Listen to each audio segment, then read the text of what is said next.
Hello friends, welcome back to our channel. కళ్ళు తిరిగి కింద పడిపోయిన నర్మద గురించి గుండె పగిలే నిజాన్ని బయటపెట్టిన డాక్టర్. షాక్లో వేదవతి. అసలు ఏం జరిగిందో తెలుసుకోవాలి అంటే ఈ వీడియోని ఎక్కడా స్కిప్ చేయకుండా చివరి వరకు చూడండి. ఇక స్టోరీలోకి వెళ్ళినట్లయితే, ఆఫీస్లో అందరూ నర్మద గురించి, సాగర్ గురించి చాలా తప్పుగా మాట్లాడుతూ ఉంటారు. నర్మదని అందరూ కూడా అవమానిస్తూ ఉంటారు. అది చూసిన నర్మద చాలా బాధపడుతూ కన్నీళ్లు పెట్టుకుంటూ ఇంటికి తిరిగి వస్తూ ఉంటుంది. ఇక అటుగా వెళ్తున్న ధీరజ్, ప్రేమ నర్మదను చూసి ధీరజ్ అక్కరా అని చెప్పగానే ఇక వెంటనే బండి స్టాప్ చేసి నర్మద దగ్గరికి వెళ్తారు. ఏంటక్క, ఏం జరిగింది? ఎంత పిలిచినా పలకకుండా అలా పరధ్యానంగా వెళ్తున్నావేంటక్క? చెప్పక్క, అసలు 2-3 రోజుల నుంచి చూస్తున్నాను, నువ్వు మాత్రం నీ బాధేంటో చెప్పడం లేదు, చెప్పక్క అనగానే అప్పుడు నర్మద బాధపడుతూ ఉంటుంది. ఇక ధీరజ్, ఏంటొదినా, నువ్వు అందరి బాధని తీరుస్తావు కానీ నీ కష్టం మాత్రం ఎవరికి చెప్పుకోలేకపోతున్నావు, ఏంటో చెప్పొదినా అని ధీరజ్ అంటాడు.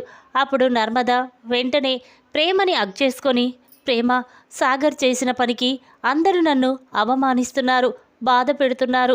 అమ్మా నాన్నలుగా చూసుకునే అత్తయ్య మామయ్య కూడా నన్ను అర్థం చేసుకోలేకపోతున్నారు.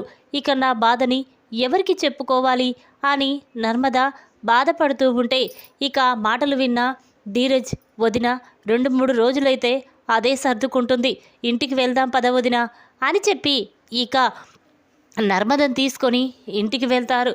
ఇక అక్కడ వేదవతి ఉండడం చూసి నర్మద అత్తయ్య అని అంటూ ఉంటే ఇక వేదవతి, ఏంటమ్మా, చేసిందంతా చేసి ఇప్పుడు అత్తయ్య అని ఎంత బాగా పిలుస్తున్నావో, అయినా ఎందుకిలా మోసం చెయ్యాలనిపించింది? నువ్వు నాతో మాట్లాడే అవసరం లేదు అని చెప్పి ఇక వేదవతి నర్మదని చాలా బాధ పెడుతూ ఉంటుంది. ఇక అది చూసిన ధీరజ్ ప్రేమకి తన కళ్ళతో సైగ చేస్తాడు. అప్పుడు ప్రేమ, పర్వాలేదు కదా, ఏదైనా జరిగితే అనగానే అప్పుడు ధీరజ్, పర్వాలేదు ప్రేమ, నేను చూసుకుంటాను కదా అని చెప్పగానే ఇక నర్మద, అత్తయ్య నేను చెప్పేది వినండి అత్తయ్య, ప్లీజ్, ఇందులో నా తప్పేమీ లేదు అని నర్మద వేదవతిని బ్రతిమిలాడడం కోసం అక్కడి నుంచి వెళ్తూ ఉంటుంది. ఇక అది చూసిన ప్రేమ వెంటనే నర్మద కాలికి తన కాలు అడ్డు వేయడంతో నర్మద ఒక్కసారే అక్కడ కింద పడిపోతుంది. ఇక అది చూసిన వేదవతి చాలా బాధపడుతూ స్టన్ అయిపోయి చూస్తూ ఉంటుంది. ఇక ప్రేమ, ఏంటక్క, ఏం జరిగింది, ఎందుకు అలా పడ్డావు అని ప్రేమ అంటూ ఉంటే అప్పుడు నర్మద, ఏమీ లేదు ప్రేమ అని పైకి లేస్తూ ఉంటుంది. అలా లేస్తూ ఉండగా నర్మదకి బాగా కడుపులో నొప్పి రావడంతో ఇక నర్మద, ప్రేమ, నేను లేవలేకపోతున్నాను, నేను చనిపోయేలా ఉన్నాను, నాకు ఏదోలా అవుతుంది అని నర్మద చాలా బాధపడుతూ తన కడుపుని బిగ్గరగా పట్టుకొని ఏడుస్తూ ఉంటుంది. ఇక అది చూసిన ప్రేమ, ఇదేంటి, నేను ఏదో జరుగుతుందనుకుంటే ఇలా జరిగిందేంటి? పాపం అత్తయ్య అక్క మీద ప్రేమ చూయించాలని నేను నా కాలుని అడ్డు పెట్టాను, దాంతో అక్క కింద పడిపోయింది, కానీ అక్కకి కడుపులో బలంగా తగిలినట్టుంది అని చెప్పి ప్రేమ బాధపడుతూ లే అని అంటూ ఉంటే అప్పుడు నర్మద, లేదు ప్రేమ, నేను లేవలేకపోతున్నాను, నాకు ప్రాణం పోయేలా అనిపిస్తుంది అని ఇక నర్మద చాలా బాధపడుతూ ఉంటుంది. అది చూసిన వేదవతి వెంటనే నర్మద దగ్గరికి వచ్చి, ఏంటమ్మా, ఏం జరిగింది, ఎందుకంతలా బాధపడుతున్నావు అనగానే అప్పుడు నర్మద, లేదత్తయ్య, నాకు చాలా బాధగా ఉంది, కడుపులో నొప్పిగా ఉంది అని చెప్పి ఇక నర్మద అంటూ ఉంటే అప్పుడు వేదవతి, అమ్మ నీకేం కాదు, నేనున్నాను కదా అని వేదవతి అంటూ ఉండగా అప్పుడు నర్మద, లేదత్తయ్య, నేను మిమ్మల్ని మోసం చేశానని మీరు నన్ను అసహించుకుంటున్నారు, కానీ నేను ఎలాంటి మోసము చెయ్యలేదు, సాగర్ చేసిన దాంట్లో నా ప్రమేయం ఏమీ లేదు అని నర్మద బాధపడుతూ వేదవతితో చెప్తూ ఉంటుంది. అది చూసిన వేదవతి చాలా బాధపడుతూ, అమ్మా నర్మద, ఇప్పుడు అదంతా ఎందుకమ్మా, నువ్వు సైలెంట్గా ఉండు, ఒరే ధీరజ్, వెళ్ళరా, కార్ తీసుకురా, హాస్పిటల్కి తీసుకువెళ్దాం అని చెప్పి ఇక వేదవతి, ధీరజ్, ప్రేమ అందరూ కూడా నర్మదని హాస్పిటల్కి తీసుకువెళ్తారు.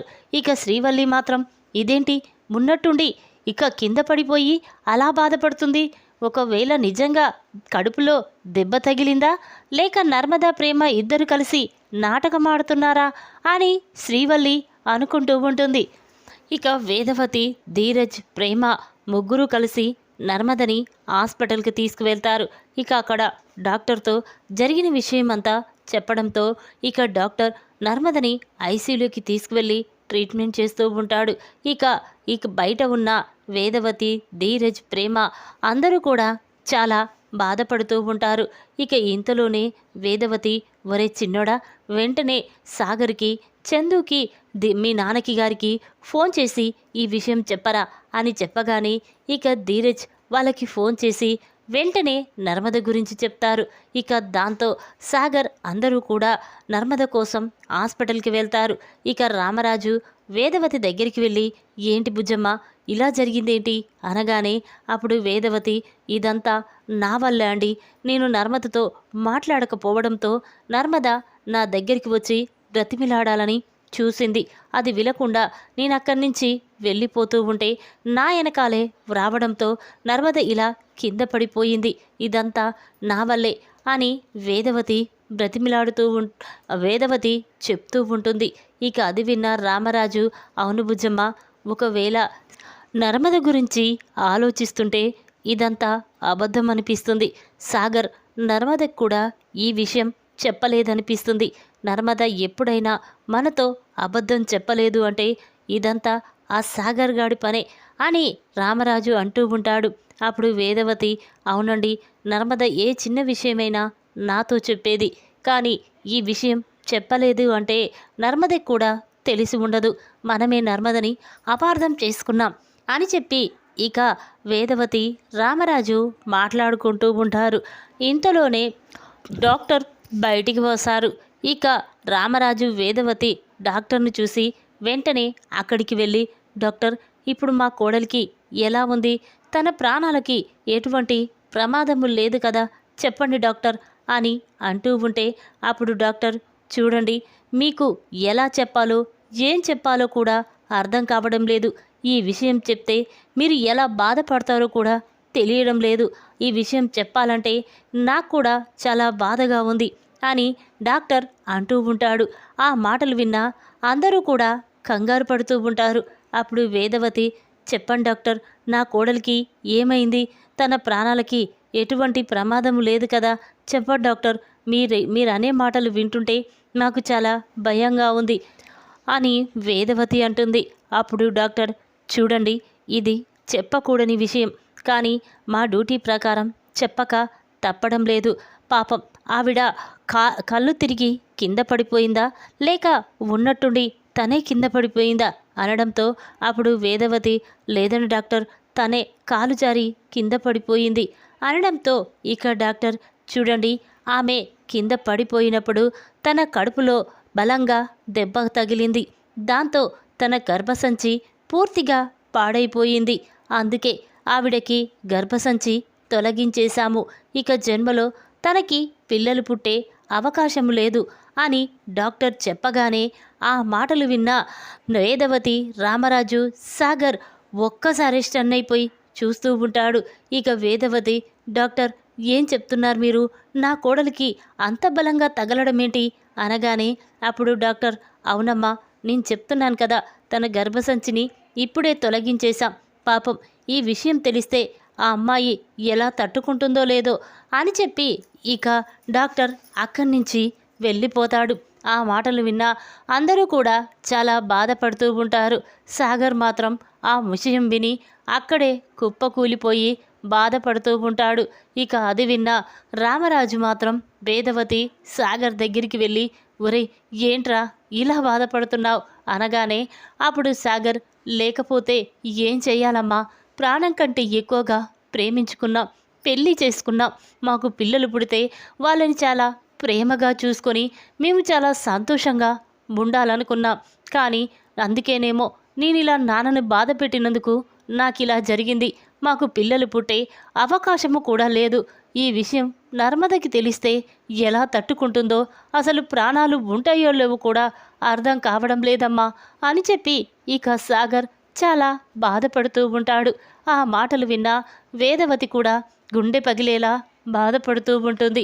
అది విన్న శ్రీవల్లి, ఇదేంటి, నేను ఆ ఇంటి పెత్తనాన్ని తీసుకోవాలనుకున్నాను, కానీ నర్మదకి ఇంత ప్రమాదం జరుగుతుందని ఊహించుకోలేకపోయాను. పాపం నర్మద ఎంత బాధపడుతుందో, దేవుడేంటి ఇలా చేశాడు, లేకపోతే ఏదో మా ఇద్దరి మధ్య గొడవలు జరుగుతున్నాయి, అంతేకాని నర్మదకి ఇలా కావాలని నేను ఎప్పుడూ కోరుకోలేదు. నర్మదని ఈ పరిస్థితుల్లో చూసి నేను తట్టుకోలేకపోతున్నాను. పాపం ఈ విషయం తెలిస్తే నర్మద ఇంకా ఎంత బాధపడుతుందో అని శ్రీవల్లి కూడా నర్మద గురించి తెలుసుకొని చాలా బాధపడుతూ ఉంటుంది. ఇక ఆ మాటలు విన్న ప్రేమ మాత్రం ఇంకా బాధపడుతుంది. ఇదేంటి, ఏదో నేను అక్కకి కాలు అడ్డు పెడితే కింద పడిపోతుంది, దాంతో అత్తయ్య అక్క మీద ప్రేమ కలుగుతుంది అనుకొని నేను ఇలా చేశానే, కానీ నేను చేసిన ఈ ఒక్క చిన్న తప్పుకి అక్క జీవితాంతం బాధపడేలా చేశాను అని చెప్పి ప్రేమ అనుకుంటూ ఇక ధీరజ్ దగ్గరికి వచ్చి, ఏంట్రా ఇలా జరిగిందేంటి, ఇదంతా నీ వల్లే, మనిద్దరి వల్లే ఇప్పుడు అక్క బావల జీవితం నాశనమైపోయింది. మనం చేసిన ఈ చిన్న తప్పే వాళ్ళ జీవితాంతం బాధపడేలా చేసింది అని ప్రేమ అంటుంది. అప్పుడు ధీరజ్, ప్రేమ, మనం కూడా ఇలా జరుగుతుందని అనుకోలేదు కదా, అయినా ఈ తప్పుని ఏదో ఒకరోజు వదినకి అన్నయ్యకి చెప్పేయాలి, లేకపోతే మనకు పశ్చాత్తాపం అనేదే ఉండదు అని ధీరజ్ ప్రేమ అనుకుంటూ ఉంటారు. ఇక ఇంతలోనే నర్మద మెల్లగా స్పృహలోకి రావడం చూస్తూ ఉన్న సిస్టర్ వెంటనే బయటికి వచ్చి, చూడండి, పేషెంట్ స్పృహలోకి వస్తుంది, మీరు వచ్చి చూడొచ్చు అని చెప్పడంతో ఇక అందరూ కూడా వెంటనే నర్మద దగ్గరికి వెళ్ళి నర్మదని చూస్తూ ఉంటారు. ఇక నర్మద మెల్లగా కళ్ళు తెరిచి చూస్తూ ఉంటుంది. ఇక అందరూ అక్కడ ఉండడం చూసి నర్మద చాలా బాధపడుతూ ఉంటుంది. ఇక వెంటనే వేదవతితో, ఏంటత్తయ్య, ఇప్పుడు నాకు ఏం జరిగిందని అంతలా బాధపడుతున్నారు, కాస్త కాలు జారి కింద పడిపోయాను, అంతే కదా, ఏం కాదులేండి అత్తయ్య, నేను బాగానే ఉన్నాను అని నర్మద అనగానే అప్పుడు వేదవతి బాధపడుతూ కన్నీళ్ళు పెట్టుకుంటూ, అమ్మ నర్మద, అది కాదు అని అంటూ ఉంటే ఇక సాగర్ మాత్రం, అమ్మ నువ్వు ఆగమ్మా, ఎందుకు, తగిలింది చిన్న దెబ్బే కదా, ఇప్పుడు నర్మదకి ఏమీ కాలేదులే, వదిలేయండి, ఇప్పుడు ఏ విషయం నర్మదతో మాట్లాడవలసిన అవసరం లేదు అని సాగర్ అంటాడు. ఇక మాటలు విన్న అందరూ కూడా సాగర్ వైపు ఆశ్చర్యంగా చూస్తూ ఉంటారు. ఇక రామరాజు తన మనసులో, ఒరే సాగర్, ఇంత బాధ నీ మనసులో పెట్టుకొని ఇలా పైకి నవ్వుతూ ఎలా కనిపిస్తున్నావురా అని రామరాజు కూడా సాగర్ వైపు చూస్తూ చాలా బాధపడుతూ ఉంటాడు. నా మాటలతో వీళ్ళని నేను బాధ పెట్టాను, ఇదంతా మా ఇద్దరి వల్లే జరిగింది అని రామరాజు వేదవతి అనుకుంటూ ఉంటారు. ఇక వేదవతి నర్మదతో మాట్లాడుతూ ఉండగా ఇక నర్మద, ఏంటత్తయ్య, ఎందుకు అలా బాధపడుతున్నారు, నాకు పిల్లలు పుట్టరనే నిజం నాకు తెలిసిపోయిందని మీకు తెలియదు కదా అని నర్మద అనగానే ఆ మాటలు విన్న అందరూ కూడా షాక్ అయిపోయి చూస్తూ ఉంటారు. ఇక నర్మద మాటలు విని అందరూ కన్నీళ్లు పెట్టుకుంటూ ఉంటారు. అప్పుడు రామరాజు, అమ్మ నర్మద అనగానే అప్పుడు నర్మద, లేకపోతే ఏంటి మామయ్య, ఈ విషయం నాకెలా తెలిసిందనా, డాక్టర్ మీరు మాట్లాడుకుంటూ ఉండగా నేను అప్పుడే స్పృహలోకి వచ్చాను, కానీ నాకు ఆ విషయం తెలిస్తే మీరు బాధపడతారని మీ నోట ఆ విషయం రానివ్వకుండా నేనే చెప్పాను అని చెప్పి ఇక నర్మద అంటుంది. ఆ మాటలు విన్న సాగర్ వెంటనే నర్మదని హగ్ చేసుకొని, నర్మద, మనం ప్రాణం కంటే ఎక్కువగా ప్రేమించి పెళ్లి చేసుకున్నాము, పిల్లలు పుడితే వాళ్ళని సంతోషంగా ఉంచాలనుకున్నాము, కానీ ఇలా జరుగుతుందని అస్సలు ఊహించుకోలేదు, అసలు మన బ్రతుక్కి అర్థం అనేదే లేదు అని చెప్పి ఇక సాగర్ చాలా కుమిలిపోతూ ఉంటాడు. ఇక అది చూసిన చందు, ధీరజ్ అందరూ కూడా సాగర్ని ఓదారుస్తూ ఉంటారు. ఇక ఇంతలోనే డాక్టర్ అక్కడికి వచ్చి, చూడండి, నర్మదని డిశ్చార్జ్ చేస్తున్నాం, ఇంటికి తీసుకువెళ్ళొచ్చు అని చెప్పడంతో ఇక అందరూ కూడా నర్మదని తీసుకొని ఇంటికి వెళ్తారు. అది చూసిన భద్రావతి, ఒరేయ్, రామరాజు కోడలికి ఇక జన్మలో పిల్లలు పుట్టారంటరా, ఆ విషయం ఎవరికీ తెలియకుండా రామరాజు తన కోడల్ని ఇంటికి తీసుకొచ్చేశాడు అని చెప్పి భద్రావతి అనగానే అప్పుడు సేనాపతి, అక్క, ఆ రామరాజు కుటుంబం నాశనం అయిపోవడమే మనకు కావాలి అని అంటూ ఉంటే ఇంతలోనే అమూల్య అక్కడికి వచ్చి, చూడండి, మా వదినకి పిల్లలు పుట్టకపోయినా మా అన్నయ్య మా వదిన బాధపడుతూ ఉండరు, చూడు వాళ్ళు ఏదే ఒకటి చేస్తారు అని చెప్పి అమూల్య ఇక వాళ్ళకి వార్నింగ్ ఇస్తుంది. నర్మద మాత్రం తన రూమ్లో కూర్చొని సాగర్, నర్మద ఇద్దరు బాధపడుతూ ఉంటారు. ఇక నర్మద, ఏంటి సాగర్ ఇలా జరిగిందేంటి, అసలు మనకి ఇలా జరగడం ఏంటి, నేను తట్టుకోలేకపోతున్నాను అని నర్మద అనగానే అప్పుడు సాగర్, ఇదంతా నా వల్లే నర్మద, నా వల్లే ఇప్పుడు నువ్వు అందరితో మాటలు పడవలసి వచ్చింది, ఇలా జరగడానికి కారణం కూడా నేనే అనగానే ఇక ఇద్దరూ మాట్లాడుకుంటూ ఉంటారు. ఇంతలోనే భాగ్యం అక్కడికి వస్తుంది. ఇక భాగ్యంని చూసిన శ్రీవల్లి వెంటనే తన గదిలోకి తీసుకువెళ్తుంది. ఏంటమ్మా ఇప్పుడు వచ్చావేంటి అనగానే అప్పుడు భాగ్యం, అమ్మడు చాలా మంచి పని జరిగిందే, ఆ నర్మదకి శాశ్వతంగా పిల్లలు పుట్టరని డాక్టర్ చెప్పాడంట కదా, చాలా సంతోషంగా ఉందే, ఇప్పుడు ఈ ఇంటికి నువ్వే మహారాణివి, నీకు పుట్టబోయే పిల్లలు ఈ ఇంటి వారసురాలు, ఇక నీకు అడ్డనేదే లేదు, నువ్వే అందరికీ మహారాణిలా ఉంటావు అని చెప్పి ఇక భాగ్యం నర్మద గురించి చాలా చీప్గా మాట్లాడుతూ ఉంటుంది. ఆ మాటలు విన్న శ్రీవల్లికి చాలా కోపం వస్తుంది. వెంటనే భాగ్యం చెంప పగలగొడుతుంది.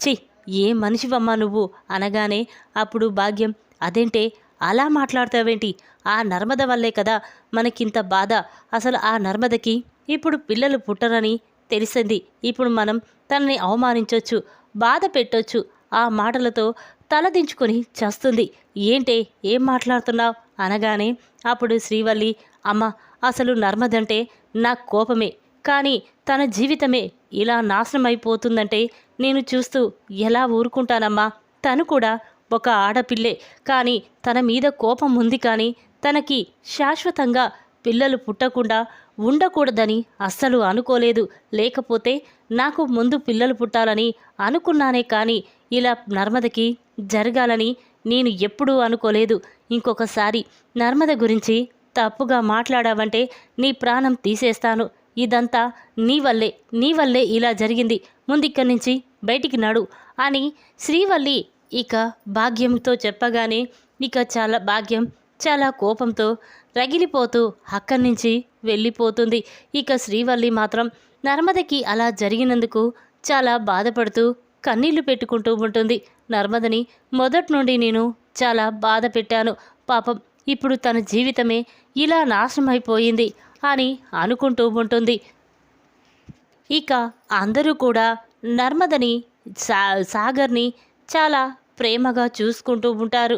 ఇక నర్మదా సాగర్ మాత్రం ఎంత ప్రేమగా చూసుకున్నా వాళ్ళు మాత్రం బాధపడుతూనే ఉంటారు. టైంకి భోజనం చెయ్యకపోవడం, టైంకి మనుషులతో మాట్లాడకపోవడం ఇలా జరుగుతూ ఉంటే అప్పుడు రామరాజు, బుజ్జమ్మ, సాగర్, నర్మద చాలా బాధపడుతున్నారు.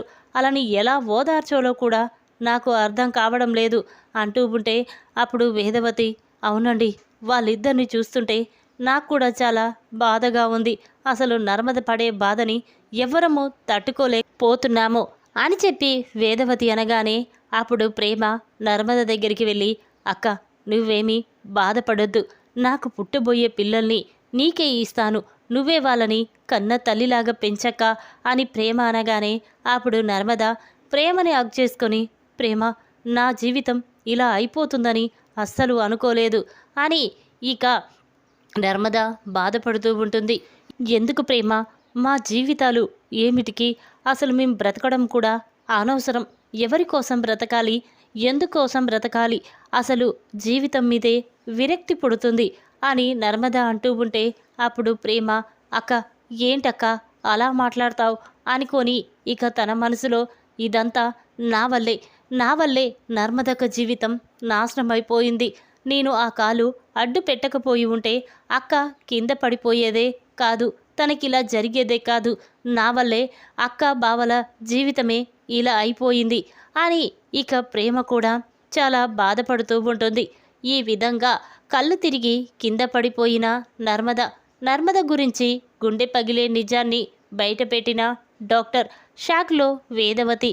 ఈ వీడియో కనుక మీకు నచ్చినట్టయితే లైక్ చేయండి. మరిన్ని వీడియోల కోసం మా ఛానల్ని తప్పకుండా సబ్స్క్రైబ్ చేసుకోండి.